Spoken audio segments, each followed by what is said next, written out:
حدیثیں لکھنے بیٹھا. پہلی مرتبہ اس موقع پہ میں نے وہ حدیث پڑھی، اتفاق سے اس سے پہلے میری نظر سے نہیں گزری تھی. موسیٰ علیہ السلام کی روایت ہے، اس میں سب سے بڑا گناہ کیا ہے؟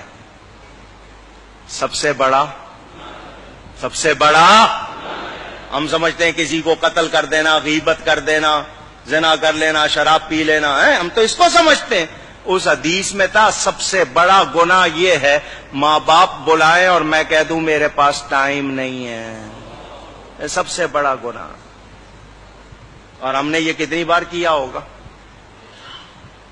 ہم تو آرڈر چلاتے، ماں کو کہہ دیں گے صبح اتنے بجے مجھے ناشتہ چاہیے، میرے کپڑے چاہیے، میرے دوست آ رہے ہیں، یہ پکنا چاہیے. ماں یہ نوکر ہے.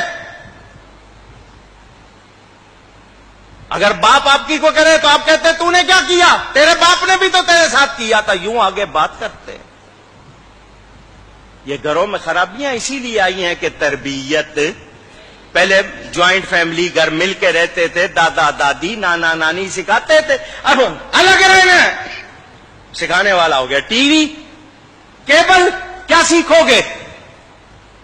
ماں باپ جیسی کوئی نعمت اگر ناراض کیا ہے تو کبھی کامیاب نہیں ہوو گے. اکثر لوگ آتے ہیں مولانا صاحب بندش ہو گئی، کاروبار نہیں چل رہا. میں کہا جاؤ ماں باپ کو راضی کرو. اور جن کے ماں باپ دعائیں کرنے والے ہوں وہ کبھی پیچھے نہیں رہتے، وہ کبھی پیچھے. اگر ان کو ناراض کیا ان کو نیکی کر کے ان کو راضی کرو، دیکھو کاروبار چمک اٹھے گا. لیکن آپ ان کو ناراض کر کے سمجھ رہے ہو نہیں میں نے صحیح کیا تھا، پھر کچھ ملنے والا نہیں. حضور صلی اللہ علیہ وسلم کا ارشاد بیہقی شریف میں حدیث موجود، فرمایا میں عشاء کی نماز پڑھ رہا ہوتا، میری ماں میرا نام لے کر بلاتی، میں نماز چھوڑ کر ماں کے پاس جاتا. کتنا بڑا پیغام میرے آپ کے لیے. موسیٰ علیہ السلام مزاج میں تیزی تھی، اونچی بول لیتے تھے. جب جاتے تھے کوہ طور پر کلام کرنے، ماں پیچھے مصلی بچھا لیتی تھی. یا اللہ میرے موسیٰ کے مزاج میں تیزی ہے، بات کرتے ہوئے آواز اونچی ہو جائے تو معاف کر دینا. نبی تھے وہ، معصوم. ماں ہوتی ہے، دعا کر رہی ہے، ماں کا انتقال ہو گیا. موسیٰ علیہ السلام طور پر گئے، غیب سے آواز آئی آج ذرا ہوش سے بات کرنا، پیچھے دعا کرنے والی نہیں بیٹھی. اب پہچانو ہمارے گھروں میں بے برکتی اسی لیے ہے کہ ہم نے ماں باپ کی قدر بلا دی. مگر ماں باپ بھی بڑے عجیب ہو گئے، انہوں نے اولاد کے حقوق نہیں پہچانے. آرڈر دیتے ہیں یا مارتے ہیں یا سختی کرتے ہیں یا ان کی جو ضروریات پوری نہیں کرتے، تربیت نہیں کرتے. دونوں کو ٹھیک ہونا پڑے گا. اولاد پر ماں باپ کے 6-7 حق ہیں، ماں باپ پر اولاد کے 80 سے زیادہ حقوق ہے. پتہ سیکھتے نہیں. میری پوری تقریر اس موضوع پر بھی ہے، اس کی بھی ریکارڈنگ ہے، دیکھ لینا، سن لینا. پہچانو، کوشش کرو اپنے معاشرے کو ٹھیک کرو.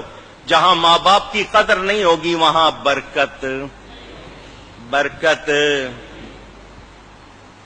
کتنے واقعات ہیں، عجیب واقعات. یہ واقعہ میں نے آپ کو کئی مرتبہ سنایا ہوگا، ایک بار پھر سن لو. موسیٰ علیہ السلام جا رہے ہیں، لمبا سفر ہے. اللہ نے فرمایا موسیٰ پیدل سفر کر لو گے یا سواری چاہیے؟ یا اللہ سواری مل جائے تو آسانی ہوگی. فرمایا یہاں ہمارا ایک بندہ ہے، جاؤ اس کے پاس، وہ تمہارے لیے سواری کا انتظام کرے گا. موسیٰ علیہ السلام چلے گئے ان کے پاس. وہ بندہ نبی نہیں تھا، اللہ والا تھا.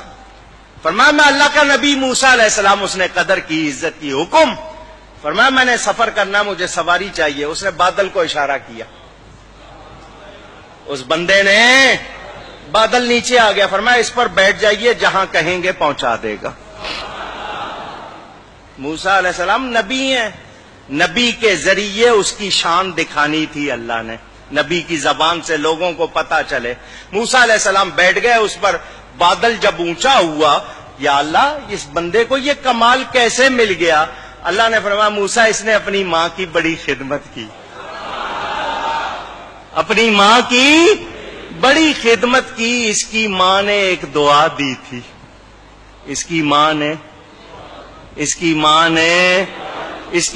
کہا تھا یا اللہ میرے بیٹے نے میری کوئی بات نہیں ٹالی, تو اس کی نہ ٹالنا. اس نے میری کوئی بات کبھی ٹالی نہیں, تو اس کی نہ ٹالنا. بس ہم اس کی ماں کی دعا کی وجہ سے اس کی ہر بات کو پورا کر دیتے. اندازہ کرو. ماں باپ کی قدر پہچانو. اگر وہ وفات پا گئے ان کے لیے نیکی کرو, ہر دعا میں ان کے لیے نیکی کرو. جو صدقہ دو ان کی طرف سے دو, تمہیں بھی ثواب ملے گا, تمہارا ثواب کہیں نہیں جائے گا, ان کی روح خوش ہو جائے گی.